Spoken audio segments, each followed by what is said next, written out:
Hello everybody, this is Starman, and welcome back to the Tesla Effect. You'll remember last time we had just made our way up to the second floor of the Tesla Society building, and we got those plasma things stopping us from getting to the third floor, which is just as well because we have some things to do here on the second floor first. And unfortunately, that noise is going to keep continuing for as long as we're close to this area. The good news is that on this level, we don't have to worry about the landmines on the floor. Slade and company did not drop them up here. The bad news is the bugs are going to be a slightly worse problem the higher we go. But again, if we stick to the walls and don't go out toward the open part of the atrium, we should be mostly fine with the giant insects. This is going to check this out. This is the auditorium.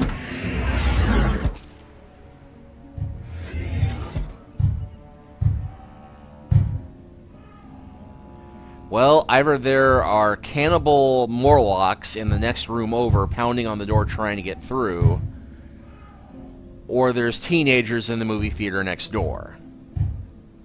This data device may hold some interesting information. And hey, thankfully, the projector appears to still have power. Projector still looks operational. This disc contains a lecture video on getting the spirit radio to work.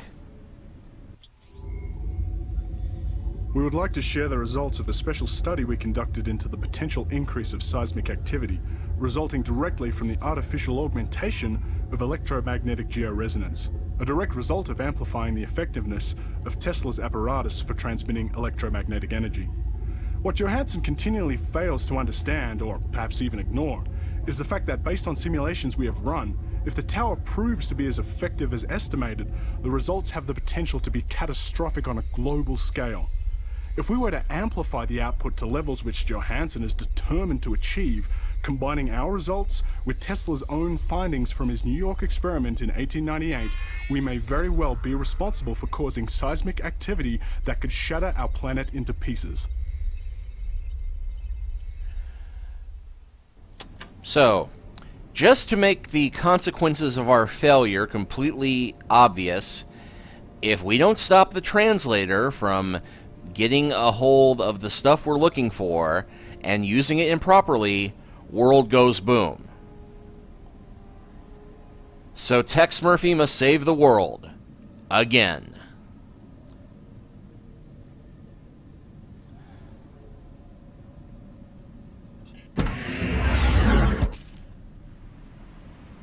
Okay, so that covers this side of the building.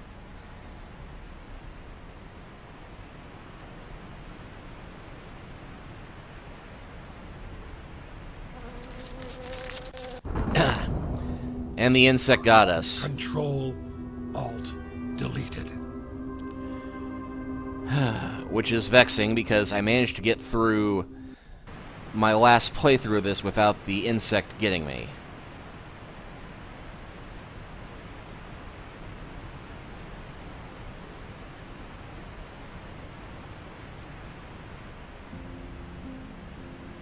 The funny part is that depending on where you are... Ha! Missed! The funny part is that depending on where you encounter them and the angle, you may not hear the buzz until it's too late, or they may hit you from behind. So there were some complaints when this game first came out, apparently, of people just suddenly dropping dead for reasons they did not get. Okay, there's a plasma gate. And I hear rumbly in my tummy somewhere.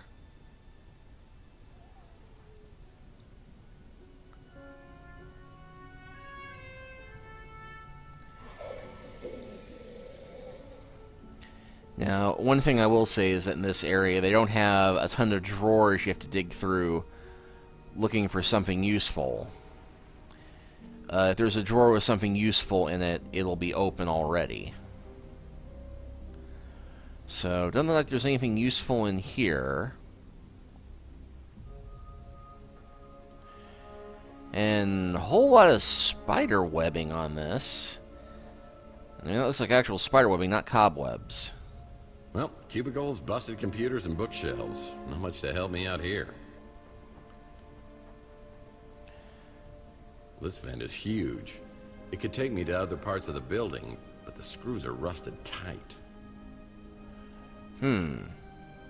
This card could get me inside the executive lounge. This card grants access to the employee lounge. I bet it's spectacular in there. Wait, is it the employee lounge or the executive lounge?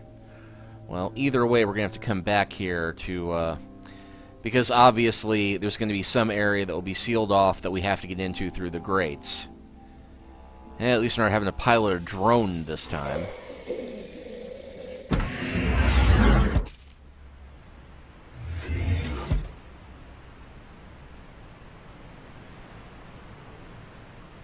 Okay, hug the wall.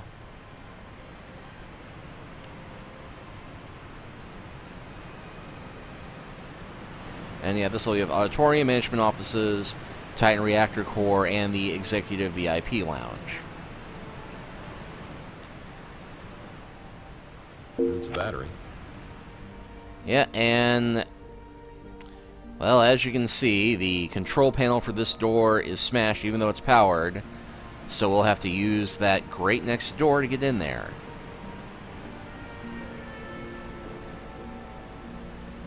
And here's the reactor, which is our ultimate goal.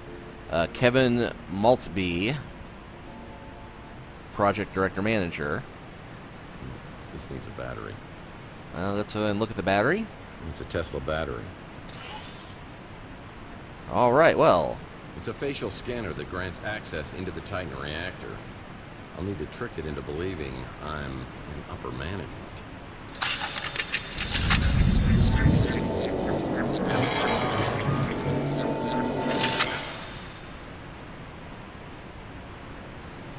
Yep, didn't work. Unknown person, entry denied. So yeah, no mines here on the elevators. However, this one is open, and hey... oh boy, a screwdriver. That could be useful. Well, I hope this screwdriver still works.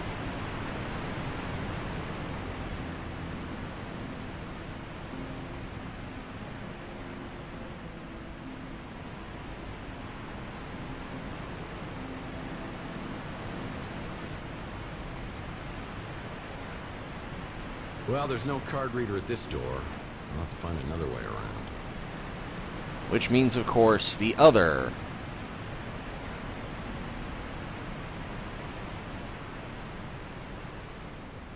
Must be quite the executive lounge. I need a card to get inside. And we can hear the plasma from last time. This card grants access to the employee.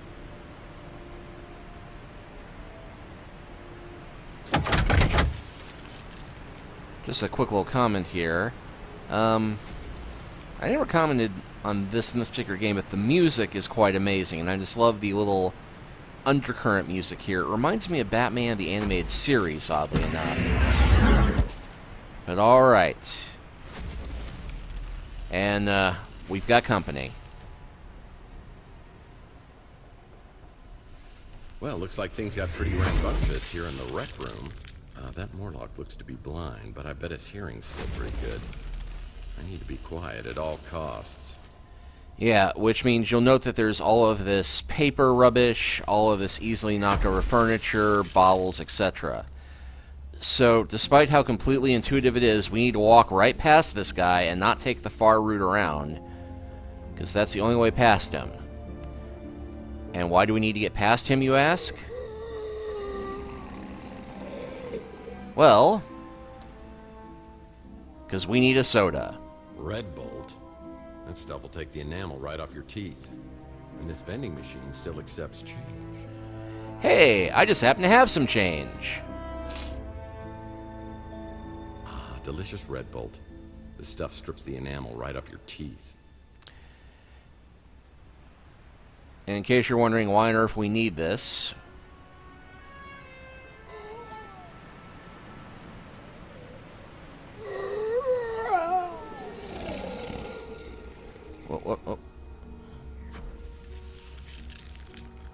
Okay.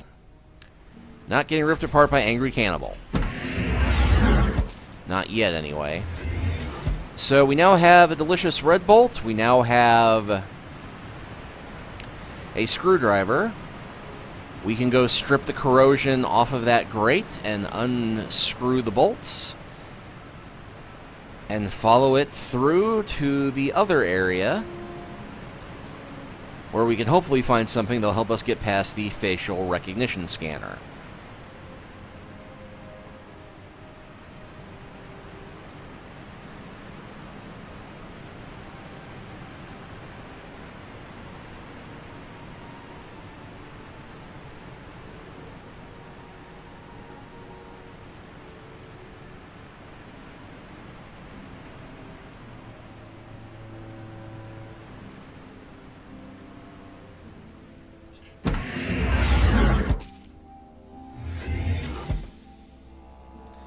Yeah, just imagine how frustrating and long this would take if I didn't know what I was doing. Well, this vent is huge. It could take me to other parts of the building, but the screws are rusted tight. Alright, so let's look at our red bolt. Red bolt? This stuff's so powerful it could strip rust right off of metal. And there. And boom, instant secret passage. And that is a big honking spider.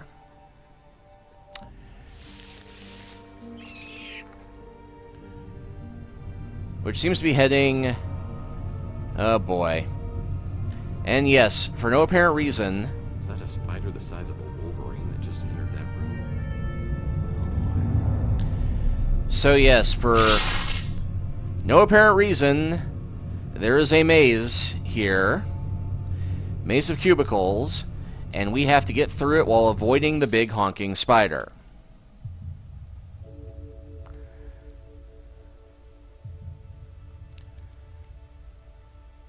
And again, this is one of those bits where, you know, there's really no way to avoid the spider. Actually, there's more than one, because we got one right there, and I've run into it walking around this corner. Because yes, there's more than one. They are reproducing. Nice 80s track lighting on the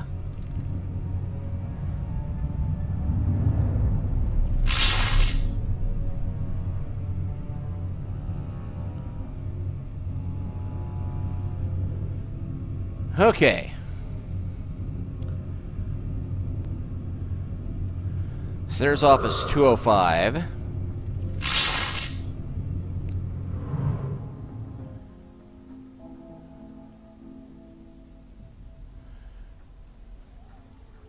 Oh, a glue gun. Perfect for arts and crafts projects. And that is a blatant hint as to what we need to do next, because... Scissors. I better not run with these. Okay, so we got ourselves some scissors, we've got ourselves some glue. And we got Titan Reactor Kevin Multi Project Manager Office. And, rather familiar looking fellow if you're a Mystery Science Theater 3000 fan. That is, in fact, Kevin Murphy, aka the voice of Smart Alex. Well, Tesla's director of operations reminds me of my smart-ass professor in college. He belittled and riffed all of my efforts. And for some weird reason on this phone... Popsicle sticks. Yummy. Yes, we are going to have to do what you think we're going to do. Let's go look at each item first. Sticks. I love the grape flavor ones. It's a picture of the director of operations. Scissors can be useful for cutting things, or so I hear. That's good old-fashioned glue. Alright, so we're going to combine the glue with the popsicle stick. What crime against humanity have you created? Well, this would make a great handle. I just need something to attach it to. And we'll take the scissors and the portrait. What crime against humanity have you created? Hello, handsome. And then we combine the cutout with the sticky stick. I'm experiencing a sensation altogether new to me, and frankly, I love it. I bet this mask could fool this guy's mother. Well, will it be able to fool a scanner? And now, thankfully, we couldn't go out that way, but we can go, or we can't come in this way, but we can go out this way, so we don't have to run back through the spider maze. So, thank you. Thank you, Big Finish Games, for not making me have to go through that annoyance again. So now that we have the mask, we can walk in here. Step within the accepted range. Identity not detected. Access denied. Step within the accepted range. Welcome, Kevin Maltby. Access granted.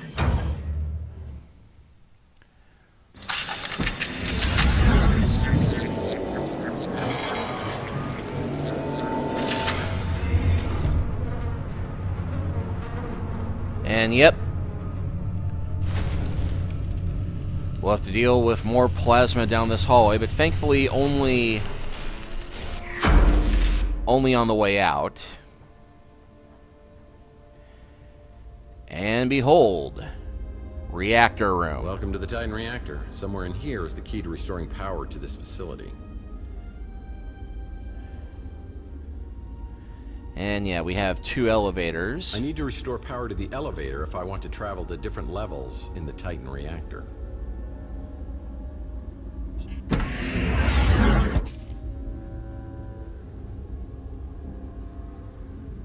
Alright, well, easy peasy. Elevator unlocked. Obvious even for us.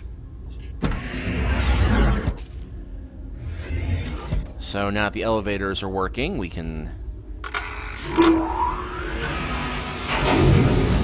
go on up to level 3.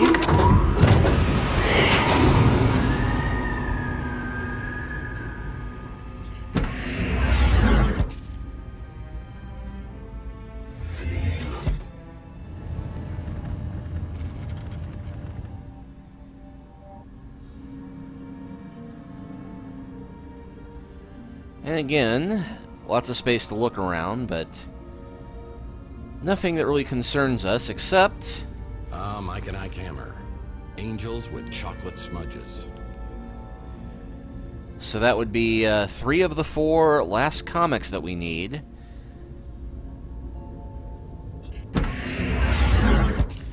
And really that's all we need to do up here for the moment, but we do need to go back down to the ground level. Of course, there's a different elevator for that.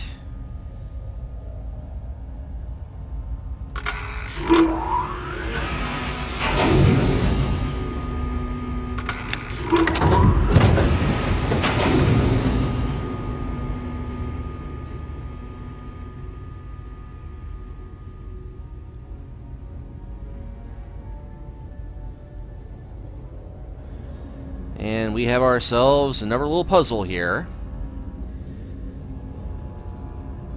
These fans are controlled by a column of knobs in the center of the display. Yay, knobs. 2 fan speed indicators on either side of the column can be adjusted by turning them right or left. Turning the knobs appear to be like putting a weight on either side of the balance scale.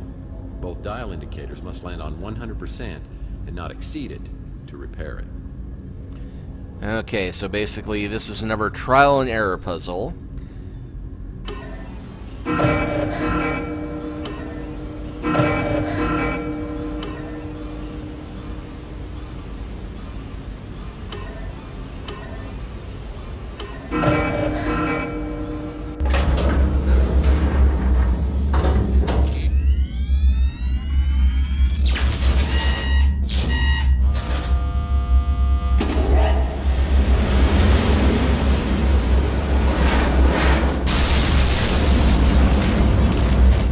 Oh my hell.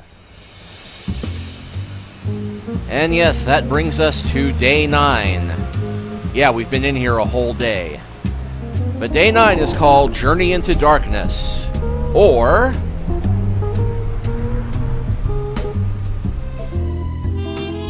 La Dolce Vita. Not. I came down to Tesla yesterday to get the Spirit radio frequencies. Now I find myself on center stage in a Titan reactor, with a possible meltdown scenario in progress. I need to restore the cooling rods to stop the process, but only if I don't want to be at ground zero of a nuclear wasteland with a 200-mile radius. Great, I've got to insert the cooling rods back into the middle of the Titan core. I need to get to the 3rd floor and then press the rods in the proper order. Time for a little trial and error. Mostly trial. Or knowing tech's error. Malfunction. Core temperature overload. Containment field 10% compromised. Now, we are being timed on this. Malfunction. Malfunction. Core temperature overload. Containment field 40% compromised. So back up to the 3rd floor and dash, dash, dash all the way around to get to this. Malfunction. Malfunction. Core temperature overload. Containment field 70% compromised. Thankfully, it's pretty easy to guess the sequence. Malfunction. Core temperature overload. Containment field 90% compromised.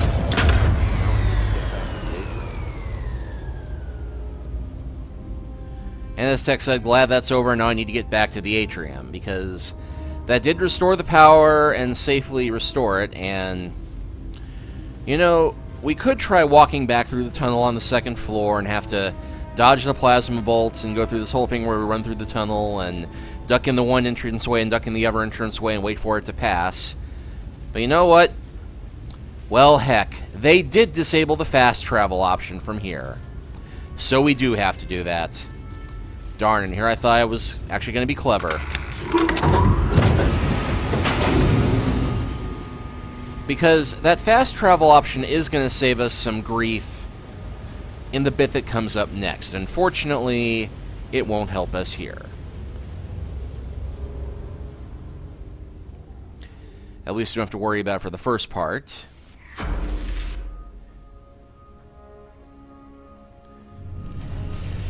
Come on, hold. Oh, come on! I was on the other side of the gate! Maybe there's a different way to handle this. That was just blatantly unfair.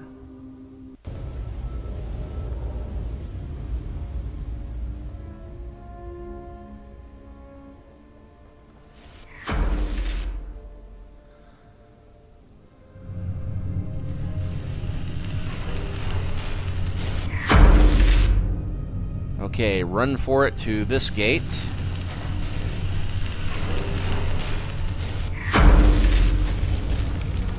Run for it to this gate.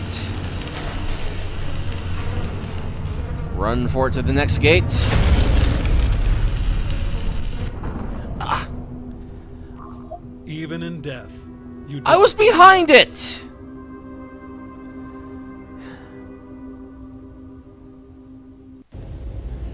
Really tricksy hit detection there.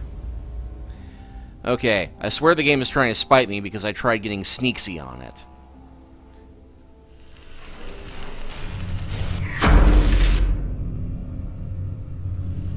Okay, run there.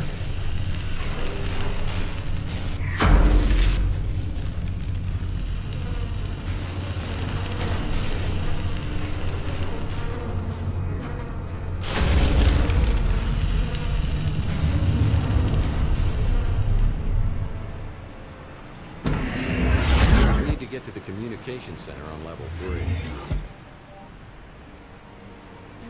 Now, it will let me fast travel, but not to level 3 because I haven't been there yet. But I wonder, will it let me fast travel? Yeah, it will let me go here, so I don't have to run past the insects on that one narrow walkway. So you're probably wondering, how are we supposed to get past this now? Well, the trick is that the timing with the reactor on is slightly different. So now, if we run straight toward death, there'll be a little hallway we can duck down on the right.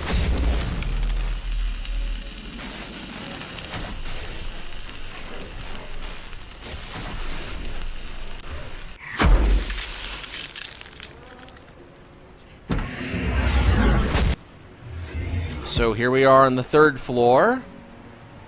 And just to make this somewhat easier, nothing stopping us from running this way. 4th floor, satellite access, executive suites, auxiliary power routing station, and the boardroom. And here we are on the 4th floor. So now we can travel between all the different levels at our leisure. And we will go ahead and pop back down to level 3. And get back away from the middle of the atrium. And this is where we shall begin exploring next time. We will see you then.